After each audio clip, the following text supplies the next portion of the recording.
Aujourd'hui, il s'agissait de la journée du transport public et à cette occasion, tous les bus de la CAM étaient gratuits. Le reportage d'Émilie Rousseau et Olivier Bonello.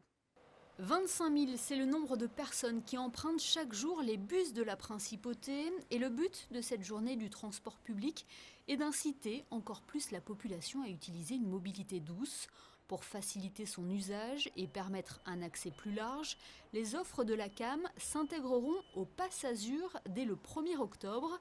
Il s'agit d'un abonnement unique et mensuel valable dans les transports des Alpes-Maritimes. À cela s'ajoutera pour les usagers de la principauté une application baptisée Monapass, disponible dès le début de l'année prochaine. C'est une application smartphone très simple, facile d'utilisation. On s'inscrit, on a un panier d'achat et on consomme. Donc avec cette application, l'usager il achète ses titres de transport. Il peut facilement fournir des pièces justificatives pour les titres à justificatifs comme des abonnements numériques via l'application sans avoir à se déplacer à l'agence commerciale de la CAM. Et ensuite, il consomme ses titres qu'il aura achetés en passant son smartphone devant les valideurs.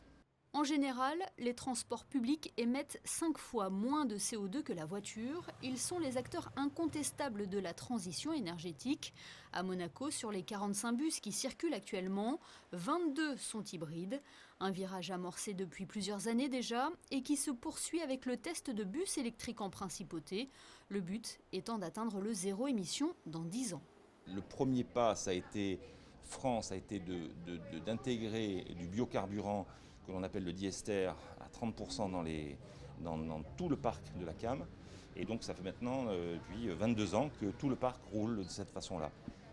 La dernière étape, ça a été de faire rentrer dans le parc des autobus hybrides qui, conjugués à ce diester, nous ont permis d'être sur une trajectoire vers 2030 conforme à la volonté du prince souverain. On est sur la bonne trajectoire et en 2030, on respectera nos engagements. Et dans la droite lignée de ces engagements, la CAM a signé le Pacte national pour la transition énergétique. Elle est la 122e entité de la principauté à adhérer à ce grand mouvement initié par la MTE.